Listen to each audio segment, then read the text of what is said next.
5번 표를 보고 네모와 세모 사이의 관계를 말해보세요 라고 되어 있네요. 자, 그러면 우리 일단 수를 한번 살펴봐야 될 것 같은데요. 자, 지금 보게 되면 네모가 1일 때 세모가 6입니다. 그러면 우리는 일단은 수가 늘어났기 때문에 어떻게 생각할 수 있어요? 세모에 있는 수는 네모의 수에다가 어떤 수만큼 더했을 것이다. 또는 네모의 수에다가 얼마만큼 곱했을 것이다 라고 생각을 할 수가 있겠죠.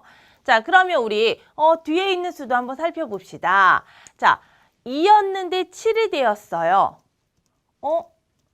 2에다가 얼마를 곱해서는 7이 나오지 않습니다. 그러면 곱셈은 아니라는 거네요. 그러면 덧셈으로 우리가 생각을 해야 되겠죠. 자, 얼마만큼 큰 수가 되었지? 보았더니 1이었을 때 6이었으니까 5큰수, 2였는데 7이 되었기 때문에 5큰수, 3이었는데 8이 되었기 때문에 5큰수라고 얘기를 할 수가 있습니다. 그렇구나. 세모에 있는 수는 네모에 있는 수보다 5큰수가 된다. 그러면 거꾸로도 이야기를 할 수가 있겠죠. 자, 네모에 있는 수는 세모에 있는 수보다 5 작은 수입니다. 라고도 이야기할 수가 있겠네요. 자, 문제에서는 관계를 말해보세요. 라고 하였기 때문에 세모는 네모보다 얼마 큰 수? 5큰수. 또는 네모는 세모보다 어떤 수? 5 작은 수. 이렇게 얘기를 해줄 수가 있어요. 둘 중에 하나로 관계를 적어도 정답이 되는 거예요.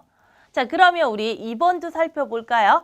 자, 2번의 경우에는 3이었는데 1이 되었어요. 6이었는데 2가 되었어요.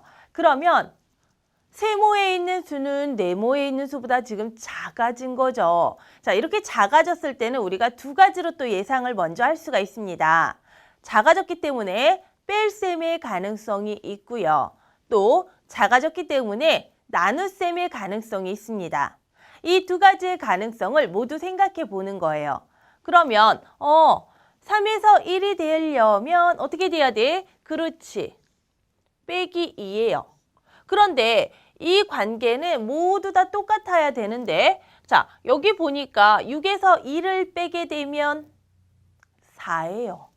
얘는 2라고 나와 있죠. 그렇다면 이거 아니네. 그쵸? 이 관계 아니에요. 라는 거예요. 그럼 우리 이제 뺄셈은 아니니까 뭐 생각해야 돼요? 나눗셈 생각해 봐야 되겠죠. 자, 3에서 1이 되기 위해서는 얼마로 나눠줘야 됩니까? 3으로 나눠줘야 되겠죠. 자, 6에서 2가 됩니다. 라고 했을 때도 어때요?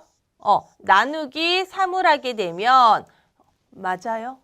6 나누기 3은 2가 됩니다. 9 나누기 3은 3이 됩니다. 12 나누기 3은 4가 됩니다. 오, 맞아요. 관계가 똑같이 맞아떨어집니다. 자, 그렇다면 여기에 나눗셈이 준비되어 있었기 때문에 거꾸로 갈 때는 어떻게 될까요? 나누기 3이라는 소리는 그렇지, 세모에다가 3을 곱하면 네모가 된다라는 소리. 그래서 1의 3배는 3입니다.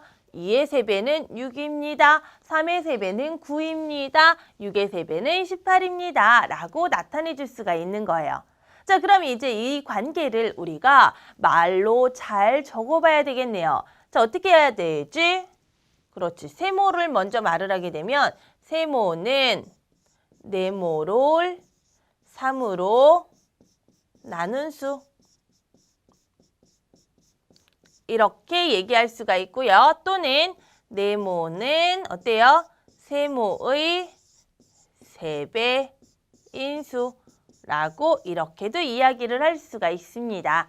그래서 둘 중에 하나를 적었다면 모두 정답이 되겠고요. 항상 이렇게 두 가지 표현 방법 다 나타내 줄 수 있다라는 거, 요것도 우리가 같이 기억을 하면 좋겠어요. 그리고 지금처럼 덧셈이 왔다면 거꾸로 갈 때는 뺄셈이 된다는 것과 나눗셈이 되었다면 거꾸로 갈 때는 곱셈이 된다라는 거 또는 곱셈이 되었다면 거꾸로 갈 때는 나눗셈이 된다라는 것도 같이 짝꿍처럼 기억을 해두면 좋겠습니다.